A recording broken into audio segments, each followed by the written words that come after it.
9 p.m., BULOVA, Boulevard Watch Time, WABC, New York.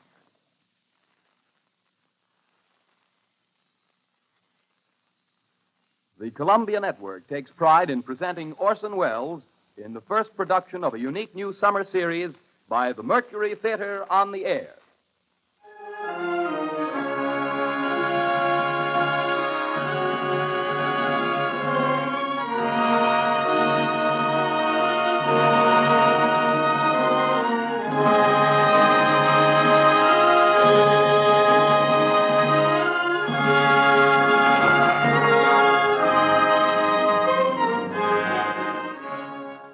In a single year, the first in the life of the Mercury Theater, Orson Welles has come to be the most famous name of our time in American drama.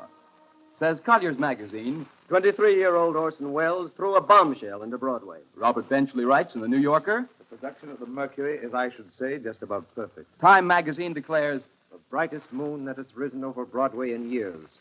Welles should feel at home in the sky, for the sky is the only limit which his ambitions recognize. And finally, the United Press remarked, Meteoric rise of Orson Welles' Mercury Theater continues unabated.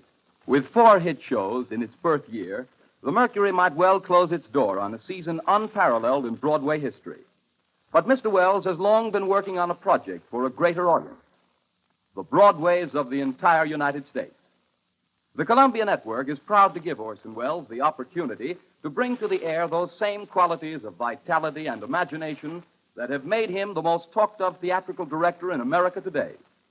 And it is this project which Columbia brings you this summer, the first time in its history that radio has ever extended such an invitation to an entire theatrical institution. But here is Orson Welles himself to tell you about it. The director of the Mercury Theater, the star and producer of these programs, Orson Welles. Good evening. The Mercury Theater faces tonight a challenge and an opportunity for which we are grateful. We will present during the next 9 weeks many different kinds of stories. Stories of romance and adventure, biography, mystery, and human emotion. Stories by authors like Robert Louis Stevenson, Emile Zola, Dostoevsky, Edgar Allan Poe, and P.G. Wodehouse. In the cast tonight are Martin Gable, the Cassius of our production of Julius Caesar, and George Coulouris, who played Antony in that production and appeared also in our Shoemaker's Holiday and Heartbreak House, and other leading Mercury Theater players. We're starting off tonight with the best story of its kind ever written. You will find it in every representative library of classic English narratives. It is Bram Stoker's Dracula. The next time I speak to you, I am Dr. Arthur Seward. George Coulouris plays Jonathan Harker, and Martin Gable plays Dr. Van Helsing. It is Dr. Seward who tells the story, and so for the moment, goodbye, ladies and gentlemen. I'll see you in Transylvania.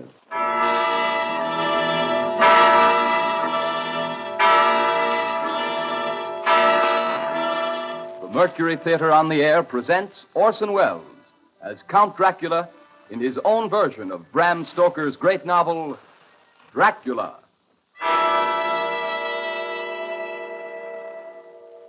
Ladies and gentlemen, my name is Arthur Seward. I'm here tonight to bear witness to the truth of certain events which you may find it hard to believe, but I ask you to believe them. I have here certain documents, telegrams, clippings from the press of the day, memoranda, and letters in various hands. All needless matters have been eliminated, so that a history almost at variance with the possibilities of contemporary belief may stand forth as simple fact. I present you first with excerpts from the private journal of Jonathan Harker. I, Jonathan Harker, lawyer's clerk, article to Peter Hawkins, Esquire of Exeter, England, am writing this journal in the hope that if misfortune overtakes me, it may one day come to the eyes of those who love me. I set out from London on the last day of April to visit one of our clients in Eastern Europe. On May the 3rd, I arrived in Budapest and came after nightfall to Klausenburg on the borders of Transylvania. At Bistritz, there was a letter of welcome for me from our client, informing me that his carriage would await me at the Borgo Pass. It was signed Dracula.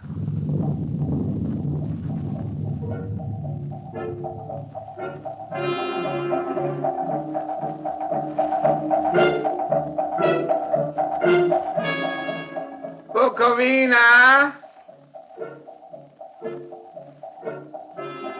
Couch for Bukovina!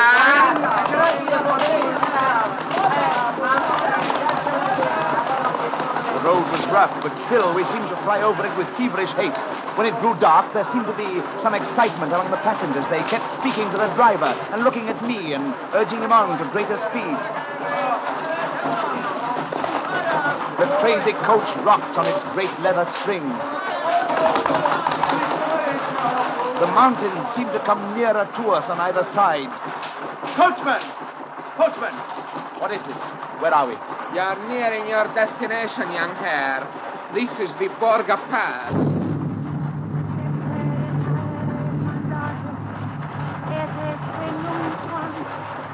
There were black, rolling clouds overhead, and in the air the heavy, oppressive sense of thunder.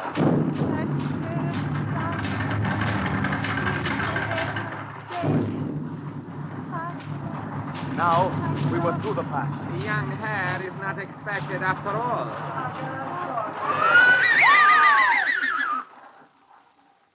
You are early tonight, my friends. A caleche with 4 horses had drawn up beside us. Let me help you, sir. The coachman smiled, and the lamplight fell on a hard-looking mouth with very red lips and sharp-looking teeth as white as ivory. We began to move. I looked back. The coach and its load of passengers had vanished from sight. We swept into the darkness of the pass. I struck a match. It was within a few minutes of midnight. And then a dog began to howl somewhere far down the road. The wind was rising. It moaned and whistled through the rocks, and the branches of the trees crashed together as we swept along. It grew colder and colder still, and fine powdery snow began to fall. The baying of wolves sounded nearer and nearer, as though they were closing round us from every side. We kept on ascending, always ascending. The howling of wolves was growing less. Presently, it ceased altogether. And just then, the moon broke through the black clouds. I saw round us a ring of wolves running alongside the carriage, in silence, with white teeth and lolling red tongues, with long sinewy limbs and shaggy hair. Welcome to my house. I must have fallen asleep. The carriage had pulled up in the courtyard of a vast ruined castle. The coachman was nowhere to be seen. Welcome to my house. Come freely, go safely, and leave something of the happiness you bring. Count Dracula? I am Dracula. His face was strong, very strong, aquiline. The mouth, so far as I could see under the heavy mustache, was fixed and rather cruel-looking, with peculiarly sharp white teeth. You hear them, Mr. Harker. The wolves? The children of the night, as you say, Mr. Harker. The wolves. Listen. Come now. There are many things you must tell me tomorrow. Of England and of the estate there you have purchased for me. Yes. The estate is called Carfax, I believe. Yes, that is so. But now I will detain you no longer. You will find your room in readiness. And I advise you not to leave it during the night.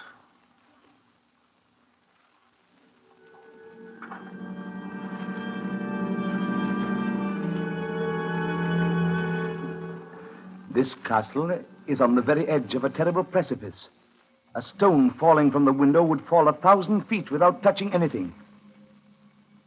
I explored. There are doors everywhere, and all of them locked. The door to the great hall, the door to the courtyard, every door in the castle is closed, bolted against me. The castle of Dracula is a prison, and I am a prisoner.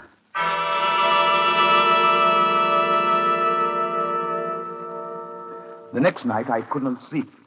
So after a few hours, I got up and, lighting my candle, I placed my shaving mirror on the dressing table and was just beginning to shave. You seem restless, Mr. Harker. I had not seen him, although the reflection of the glass covered the whole room behind me. I turned to the glass again. Count Dracula was close to me, and I could see him over my shoulder, but there was no reflection of him in the mirror. It was blank.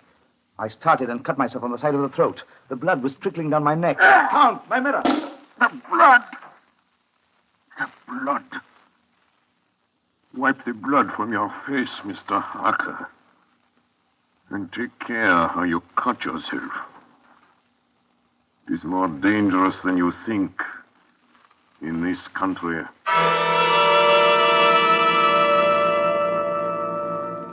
When I woke, I found most of my things were gone. My passport, my notes, my letter of credit. I could find no trace of them anywhere. And my door is locked from the outside. June 20th. There is work of some kind going on in the castle. Now and then I hear the faraway muffled sound of mattock and spade.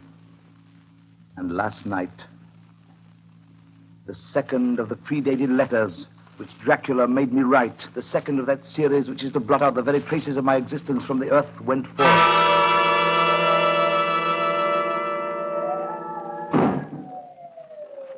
Count Dracula. Yes, my young friend. Well, what of me? When am I free? When can I leave this place? Free? Mr. Harker, you're always free. You want to leave? Would you like to leave tonight? Yes, in God's name. My dear young friend, not an hour shall you wait in my house against your will. Come, follow me.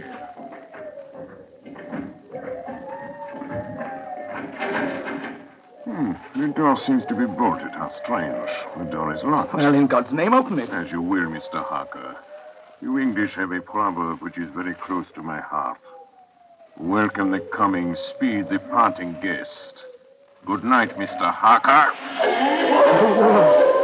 Shut the door! Shut the door! I tell you, shut the door! Shut! The door is shut, Mr. Harker. I take it you will remain.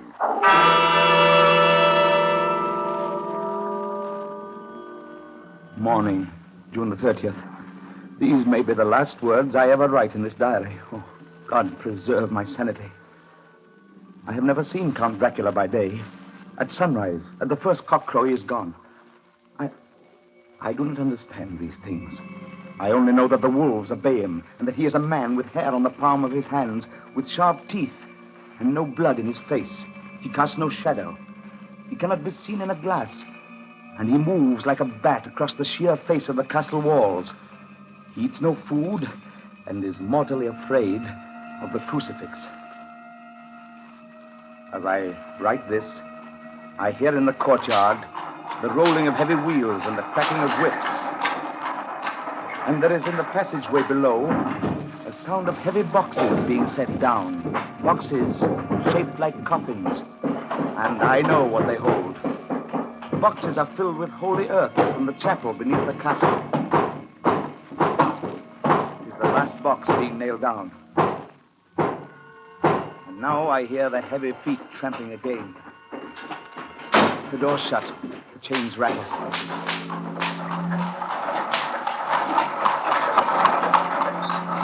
In the courtyard and down the rocky way, the roll of heavy wheels, the crack of whips. Help!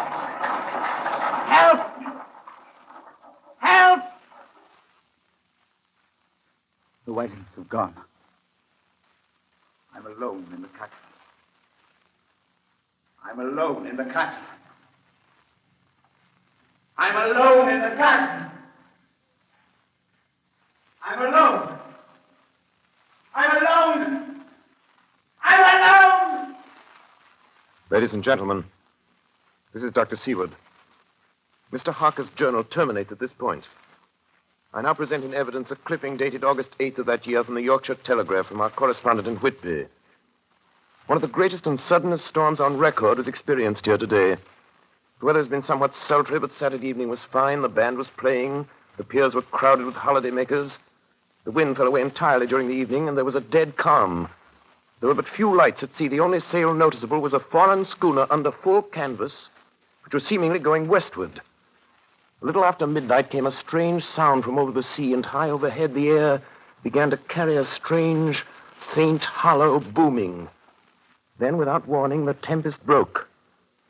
And there, with all sails set, was the foreign schooner rushing with terrific speed toward the shore. A searchlight was turned on her. And there, lashed to the helm, was a corpse with drooping head which swayed horribly to and fro at each motion of the ship. A moment later, she crashed. And then a strange thing was seen. At the very instant she touched, a huge dog sprang up on deck from below and, running forward, jumped from the bow onto the sand and, making straight up the east cliff toward the graveyard, vanished into the night. The Coast Guard, going aboard at dawn, found the dead man fastened to a spoke of the wheel. Tightly clutched in one hand was a crucifix. The man must have been dead for quite 2 days. In the pocket of the dead man's coat was found a bottle, carefully corked, containing a roll of paper. This proved to be an addendum to the ship's log. There was found on board only a small amount of cargo, and that of a most unusual nature. Apparently, the ship carried nothing but earth. Common earth. Packed away in wooden boxes, shaped much like coffins.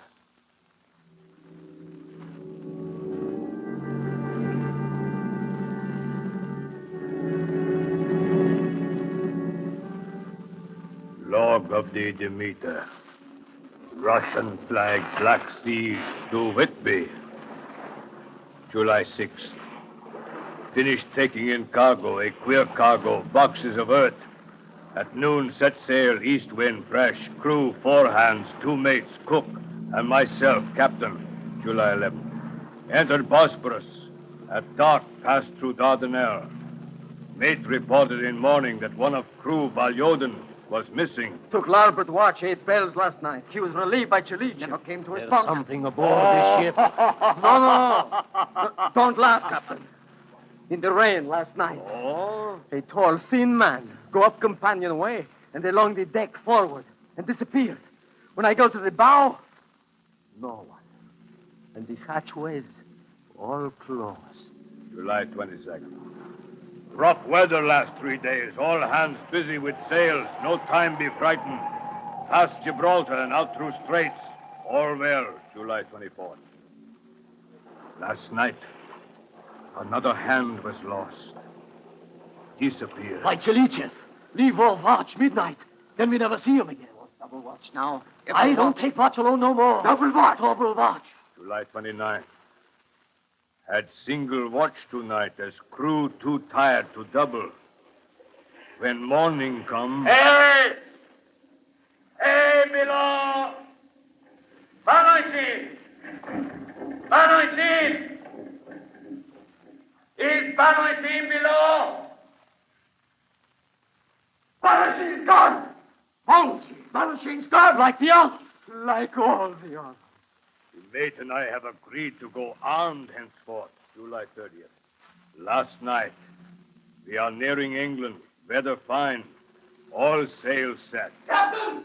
Captain! The man in the watch and the sails are missing! Both missing! Now, only self and mate and 1 hand left to work ship. August 3rd. 2 days of fog and not a sail sighted. At midnight, I went to relieve the man at wheel, and when I got to it, found no one there. It's here! I know it now. I saw it. Like a man, tall and thin and ghastly pale. It was in the bows looking out. I gave it the knife, and my knife went through it. What? Empty as air. What is it? What are you talking about? It's here, and I'll find it. It's in the hold. In one of those boxes of earth. I'll unscrew them one by one and see. And see. He is mad. Stark raving mad. It's no use my trying to stop him. He can't hurt those big boxes. They are invoiced as common earth. He's there. Down in the hold. I know the secret now. The sea will save me from him. That's all that's left. That's all that's left. August 4th. I am all alone on my ship. And still the fog. I dared not go below. I dared not leave the helm. So here all night I stayed, and in the dimness of the night, I saw it. I saw him. God forgive me, but the mate was right to jump overboard. It was better to die like a sailor in the blue water. But I am captain, and I must not leave my ship. I shall tie my hands to the wheel when my strength begins to fail, and along with them I shall tie that which it dare not touch, my crucifix. I am growing weaker, and the night is coming on. God and the Blessed Virgin help a poor ignorant soul trying to do his duty.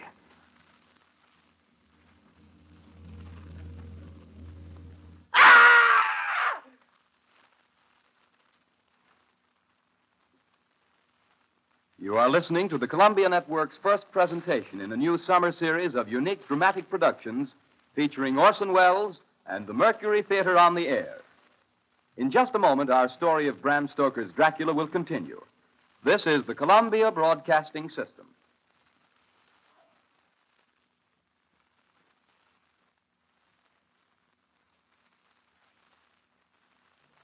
WABC, New York.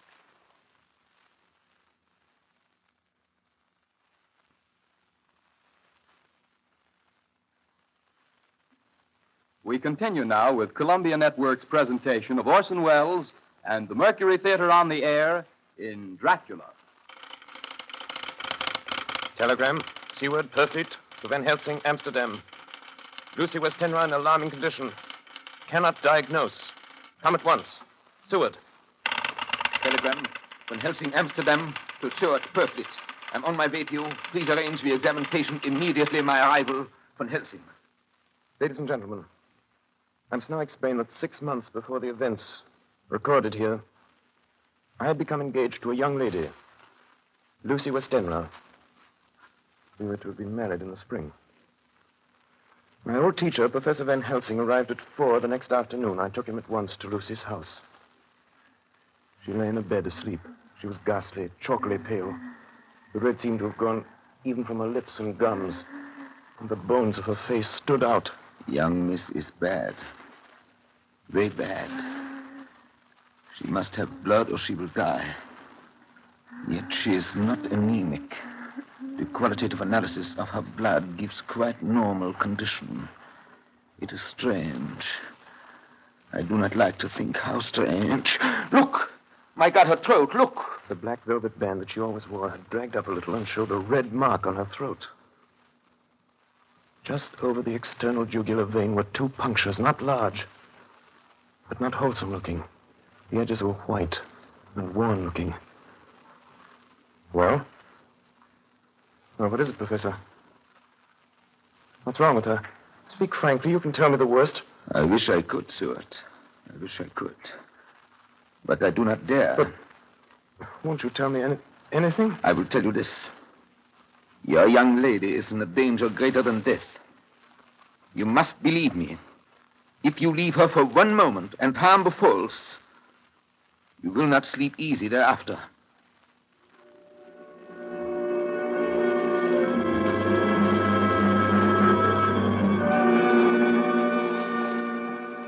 September 8. I sat up all night with Lucy. Arthur, I'm afraid. Night, dear. You can sleep tonight. I'm here watching you. Nothing can happen. And I promise if any sign of bad dreams, if I see anything, I'll wake you at once. You will? Will you really?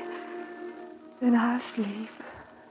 I sat all night by her bedside. And she did not wake once during the night, although a bowels or a bat or something flapped almost angrily against the window panes.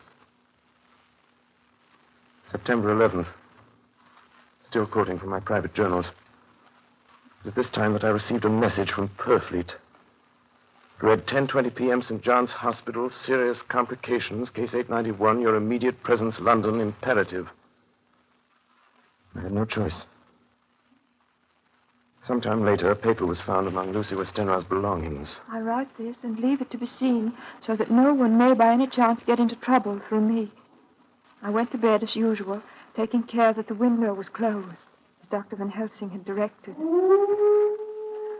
About 2 a.m, I awakened. I went to the door, called out, "Arthur! Arthur!" There was no answer. Something's broken the window. I'm in the room, alone. I dare not go out. The house seems empty. The air is full of specks, floating, circling in the draught from the window. And the light burns blue, dim. What am I to do? Something very sweet and very bitter all around me. And I seem sinking into deep water. And there's a singing in my ears.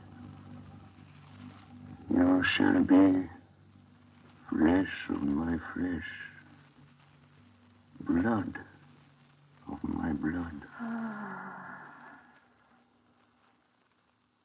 September 12th. Late. Only resolution and habit can let me make an entry tonight. We found her sprawled on the floor. There was a draft in the room from the broken window. The throat was bare, showing the 2 wounds, looking horribly white and mangled. We are too late, my friend. We have failed. God's will be done. She's dying. Yes. She's dying. Stay beside her. It will make much difference, mark me, whether she dies conscious or in her sleep.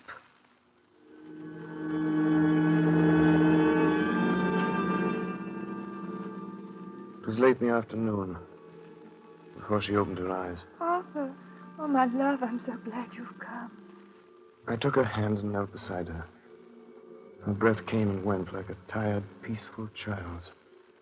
And then the light from the setting sun fell on her face, and then, insensibly, a strange change came over her. Her eyes grew suddenly dull and hard. Her breathing was heavy. The mouth opened, and the pale gums drawn back made the teeth look large and sharp. Arthur, oh, my love, I'm so glad you've come. Kiss me. Bend down and kiss me. Not for your life. Not for your living soul and hers. Lucy! She is dead. Poor girl. There's peace for her at last. The end. Not so. It is only the beginning. Wait and see.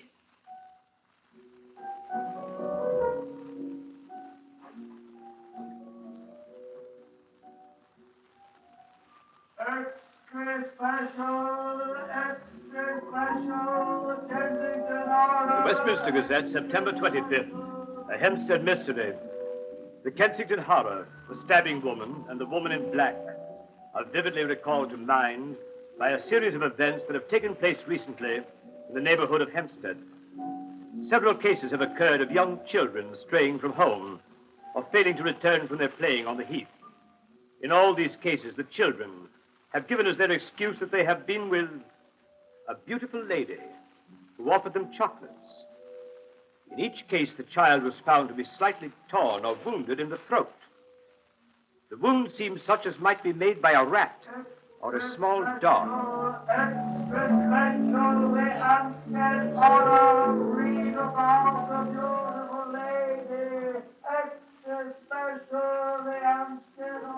The Hempstead Horror. Another child injured by the beautiful lady. We have just received intelligence that another child missed last night was only discovered late in the morning. It has the same tiny wound in the throat. Well, Seward, what do you think of that? You mean to tell me, my friend, that you still have no suspicion as to what poor Lucy died of?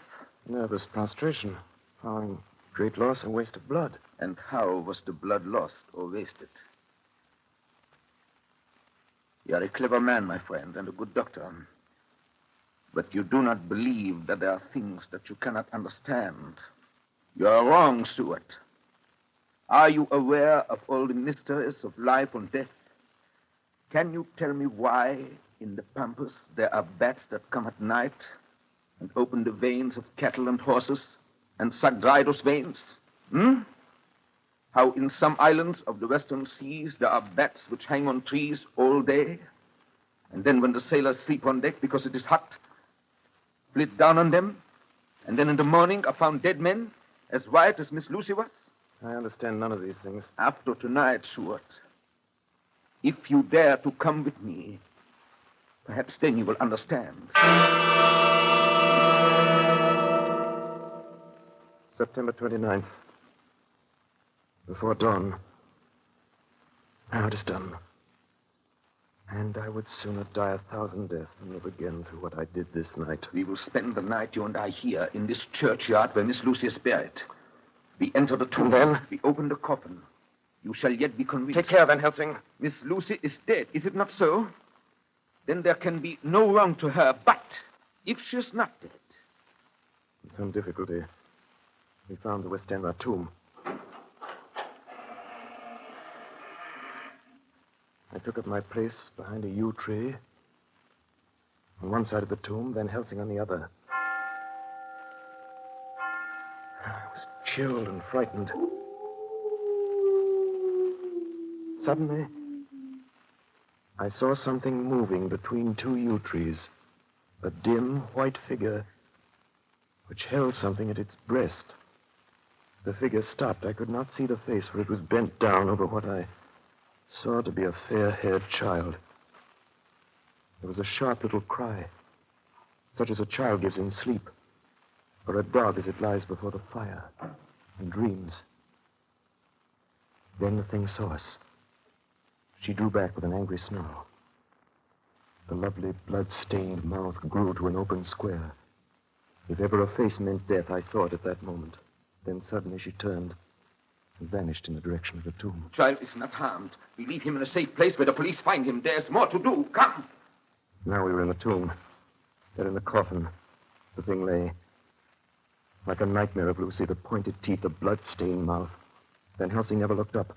From his bag, he took out a book, his operating knives, a heavy hammer, and a round wooden stake, some 2 or 3 inches thick, sharpened to a fine point, and hardened over a fire. Seward! The life of this unhappy woman is just begun. Then she become what you call undead. There comes with the change the curse of immortality. She cannot die, but must go on age after age, adding new victims. Because all that die from the preying of the undead become themselves undead and prey on others. So the circle goes on, ever widening as the ripples from a stone thrown in the water. But if this lady, this undead, be made to rest as true dead, then the soul of the poor lady whom we love shall be again free. Tell me, what am I to do? Take this stake in your left hand, the hammer in your right. Yes? Place the point over the heart. Yes? Then, when I begin the prayer for the dead, in God's name strike. Oh. Are you ready? Now, Domine Jesu Christe, file de vivi, qui manus tuas ex voluntate Patri.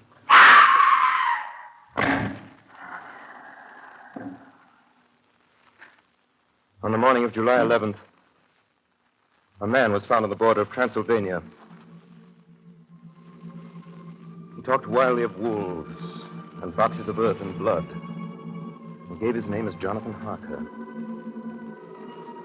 In the hospital at Klausenberg, he improved sufficiently to make possible his removal to England. I'm still quoting from my own personal papers.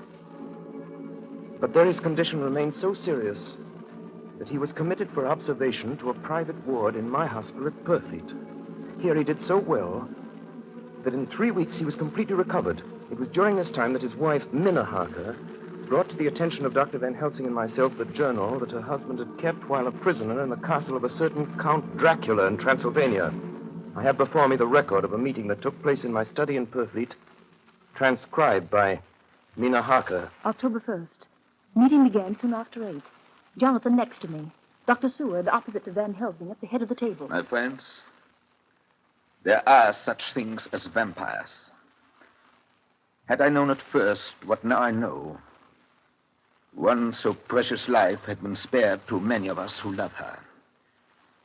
The vampire which is amongst us is of himself so strong that he can direct all the elements. The storm, the fog, the thunder.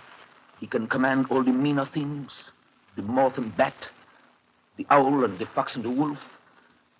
How, then, are we to begin our strike to destroy him? How shall we find his place? And having found it, how can we destroy? My friends, it is a terrible task that we undertake. To fail here is not mere life or death. If we fail, we become as him. Foul things of the night, as him. What do you say? I answer for myself. Count me in. I'm with you. The professor laid a small golden crucifix on the table. We took hands, and our solemn pact was made. My friends, we too are not without strength. The vampire flourishes on the blood of the living. Without this, he cannot live. He throws no shadow. He makes no reflection in a mirror. He can transform himself to a wolf, to a bat. He can come on moonlight rays as elemental dust. He can see in the dark. He can do all these things. Yet he is not free. His power ceases at the coming of the day. Then, until night, he must remain in the shape in which he finds himself, and except in his coffin home, in those earth boxes, he cannot rest. When we can confine him in his coffin, then, my friends, if we obey what we know, we will destroy him. At that moment, something flapped wildly against the window. Then Did you hit it? I don't know. we looked out of the window. Against the black sky, we could see nothing. Data in our position. From the Count's castle in Transylvania to Whitby came 50 boxes of earth. All of these, to our certain knowledge, were delivered at Carfax. Recently, 12 of these boxes have been removed. First step, ascertain whether all the rest remain in the deserted house next door or whether any more have been removed. We must trace each of these boxes and sterilize the earth with holy water so that he can no longer seek safety in it. And we must hurry. The events of the next few days are described in Jonathan Harker's journal. October 2nd, 5 a.m. Just returned from the empty house. Left Mina here at home. Well, we've done our work at Carfax. The place was filthy. The air stagnant and foul and alive with rats. We counted the boxes. Only 38 of them. And over each one, the professor went through his same mysterious work.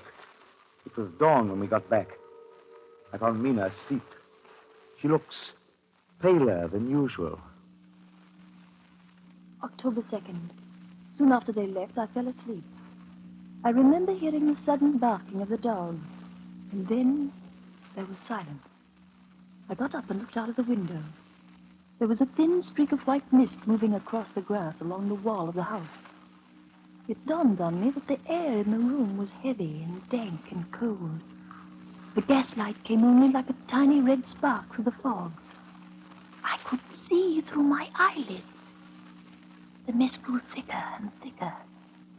Then, as I looked, the spark divided and seemed to shine on me through the fog like two red eyes.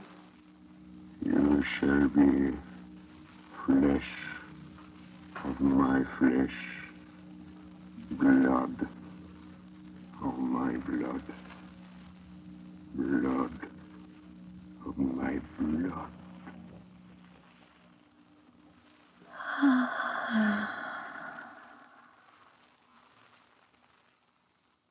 October 2nd, 8 p.m. We're on the track. 12 boxes were delivered last week to an empty house at 347 Piccadilly. My dear friends, until the sun sets tonight, Dracula must retain whatever form he now has. We have this day to hunt out all his lairs and sterilize them. Then he will have no place where he can move and hide. But we have only until sunset. The house in Piccadilly was empty. Like the one at Purfleet, the same sickening smell was in the air. On the table, we found a clothes brush, a brush, and a comb, and a basin. The latter containing dirty water, which was reddened as if with blood. The boxes are back here. 8, 9, 10, 11. Only 11. There's a 12th box somewhere. Gentlemen, it is after 6. The sun is setting. We've no time to lose. He will return at any moment. Open the boxes. Quiet. Listen.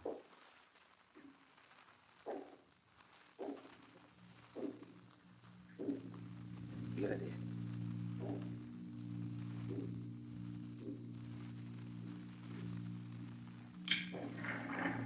It is he!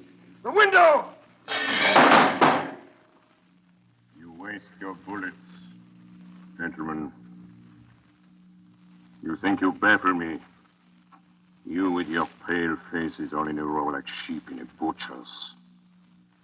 You think you've left me without a place to rest. But I have more. And time is on my side. The one you love is mine already. I have known her. Already my mark is on her throat. Flesh of my flesh. Blood of my blood. She is with me always. Over land. Over sea. October 4th morning. Another meeting in the study of poetry. We must find that last remaining box, gentlemen. We must find it. As long as that earth exists impure, as long as there remains one place of refuge for Dracula, there is no safety and no peace for any soul in England. And for the undead, never peace so long as he lives. Blood of my blood. Blood of my blood. Mina! How do you know that? Quiet. Quiet. With me always, over land and sea. Mina, darling, how did you know that Dracula said those... I don't know. The words just came. Strange. There are times when somehow I feel that I'm with him. At sunset? Yes. Just at sunset. And again at sunrise.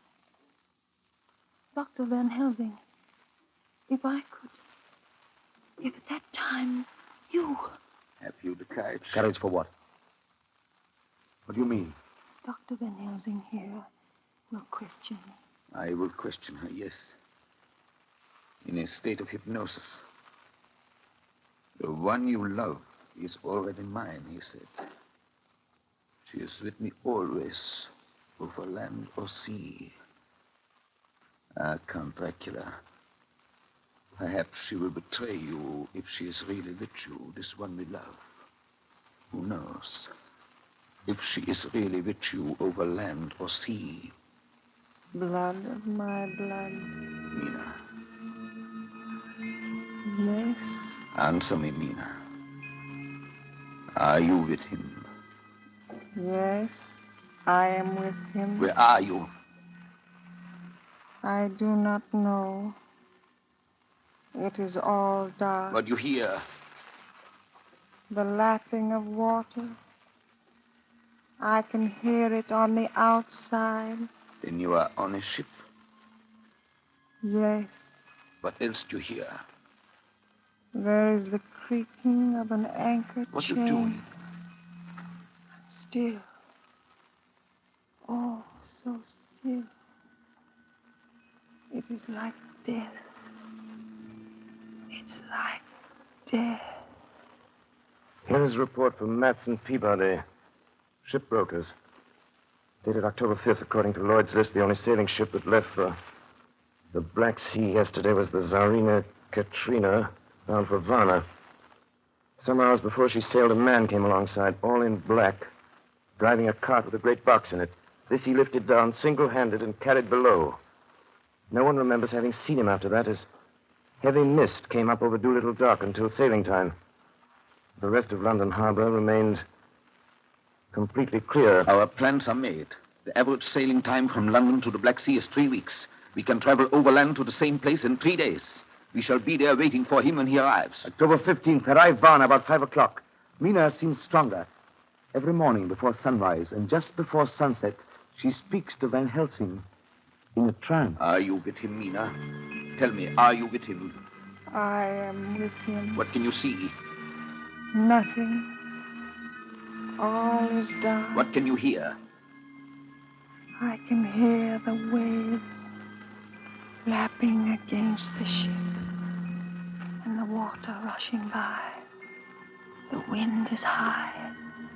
I can hear it in the shrouds, and the bow throws back the foam.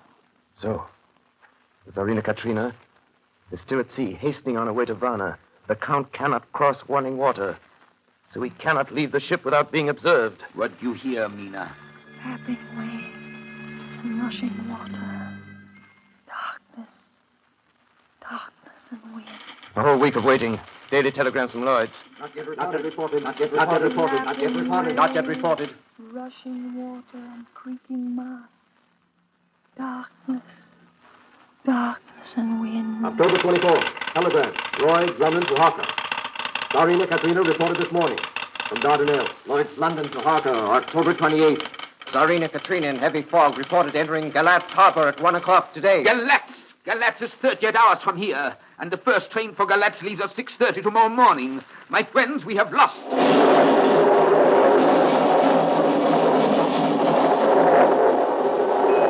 am with him. I can see nothing. Nothing. I can hear men's voices calling, and the roll and creak of oars and rowlocks. I can feel the air blowing upon me. October 29th, evening. We are due between 2 and 3 in the morning, but already at Bucharest we are 3 hours late. Something's going out. I can feel it pass me like a cold wind. I can hear far off confused sounds. Men talking in strange tongues. Fierce falling water and the howling of wolves. There's another sound. A queer sound. Light. Like what? Speak, Mina. Speak, I command you. I command you to speak.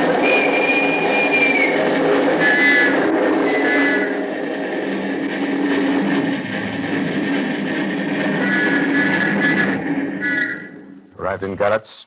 Saw Captain of Tsarina Katrina. A man come aboard with an order an hour before sunup to receive a box for a party by the name of Dracula. Not his peppers, or eat. Emmanuel Hiddlesheim, his name was. Mr. Hiddlesheim? Yes. You unloaded the box yesterday. I gave to Kyloff by order. Kyloff. Mr. Kyloff? Hey, look.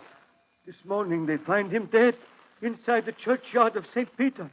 They find him dead with his throat torn open. October 30th, evening. There are 2 ways in which Dracula can get back to his own place. By land or by water. We've examined the map and find the most likely river is the Sereth. You and I, Seward, will charter a steam launch and follow him up the river. Van Helsing and Mina will take the train to Veresti, and from there they will From there, we shall go in the track where Harker went, from Bistritz over to Borgo. If you have not caught him before, we shall be awaiting Dracula there.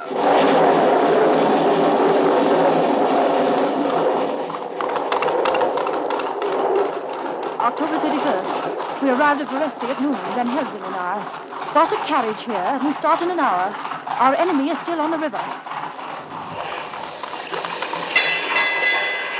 October 31st.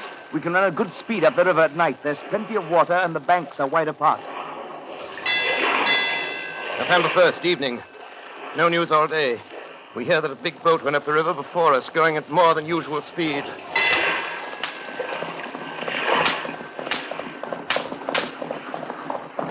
November 4th. All day driving. The country gets wilder as we go. By morning, we shall reach the Borgo Pass. November the 4th, evening. We've left the launch. We've got horses, and we follow on the track along the river. We are armed. Look! Quick! There they are now! Heading west! With the dawn, we could see the Slovaks some miles before us, dashing along the river with their wagon. On it is the great box.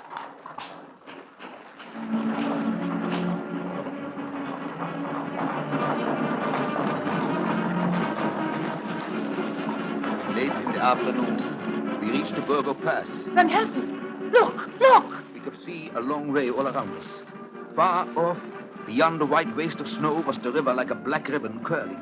Between us and the river, not afar off, came a group of men, mounted Slovaks hurrying along.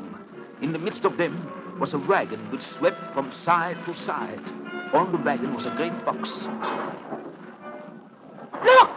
We see two horsemen following fast, coming up from the south. Seward and Harker, the Slovaks with their heavy wagon, are losing their ground. Now the horsemen are not more than a mile behind. Now the wagon is quite close to us. We can see the great box swaying crazily. Now they are almost upon us.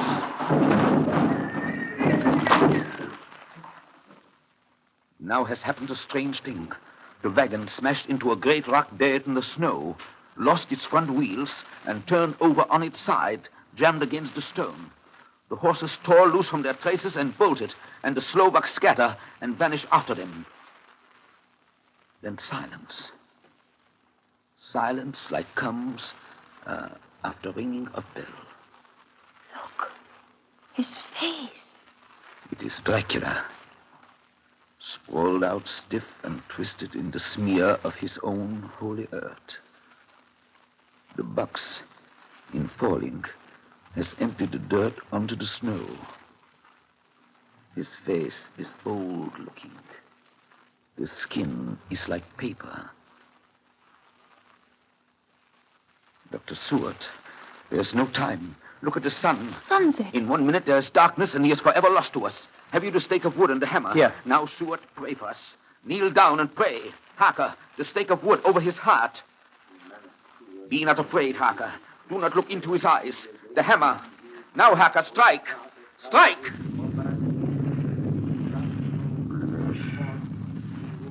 Flesh of my flesh. Guilt of my guilt. Death of my death. Speak and be manifest in the instant of your master's peril. Elements of darkness. Rain. Evil winds. Mist. And mold. And tempest. Strike! The others couldn't. But somehow I can hear him speaking behind his eyes. Claw, wing, tooth, scale, tissue of flesh, death of my death, dead and undead. The hand of the living is over your master. Console him, my children. This instant is no longer than the space between two heartbeats. But the night is not here, and I am lonely. Come to your master, my children. Beguile him now in the instant of his peril. Beguile him with the sound of your names. Claw, wing, tooth, scale, tissue of flesh. Strike, Harker, strike! There is one very dear to me who has not answered. My love, Mina. There is less than a minute between me and the night. You must speak for me. You must speak with my heart. Give them to me! Jonathan, give them to me! The stake of wood and the hammer! Harker! I shall never forget that moment. The look on poor Mina's face as she stood there, the angry scar standing out on her throat, her eyes like living coals in the last red of the sunset.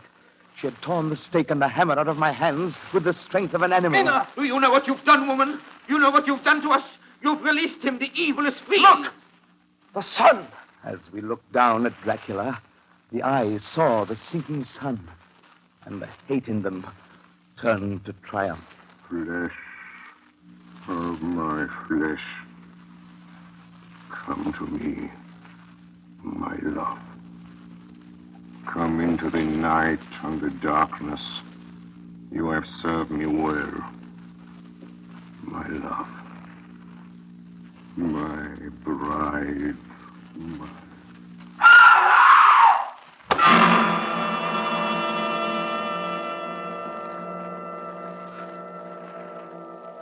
Ladies and gentlemen, all the evidence in this case is now before you. I've added nothing. And to the best of my knowledge, I've omitted nothing that might help to throw light on the extraordinary events of the year 1891, which culminated on that terrible evening in the Borgo Pass. There remains only this one last report. When Mina Harker seized the stake and hammer from her husband, I believe she was under some form of hypnosis. She herself remembers nothing. But whatever influence was at work on her, she must, at the last moment, have rejected it. For at the exact instant the sun disappeared, it was Mina Harker who drove the stake through the heart of the thing that called itself Dracula. At that same instant, even as we looked, the wound on the side of her throat was no more. As for Dracula, before the scream of the creature had died from our ears, the whole body crumbled into dust and passed from our sight. In the final moment of dissolution, there was in the face a look of peace, such as I never could have imagined might have rested there.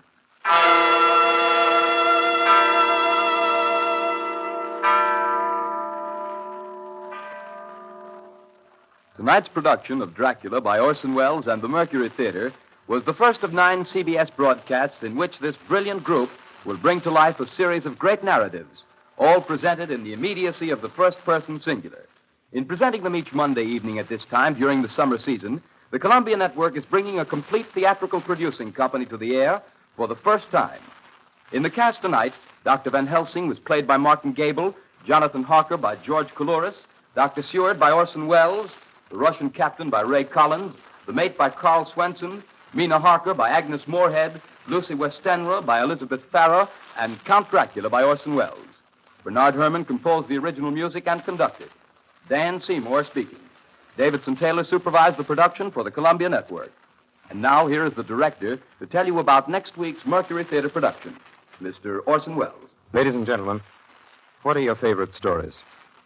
If there is one you're particularly fond of and would like to hear on the air, will you please write me about it?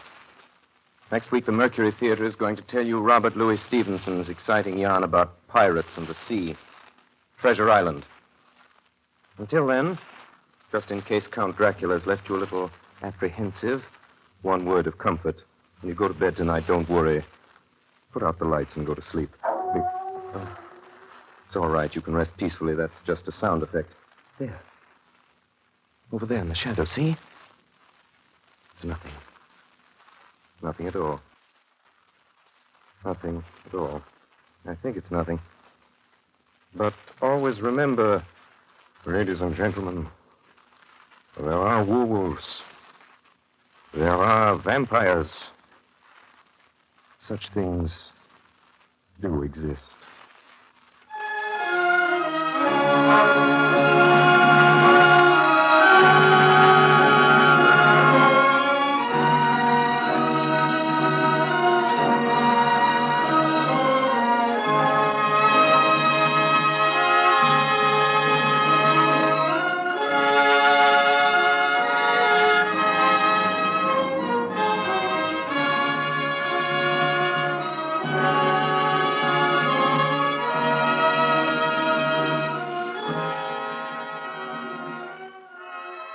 This is the Columbia Broadcasting System.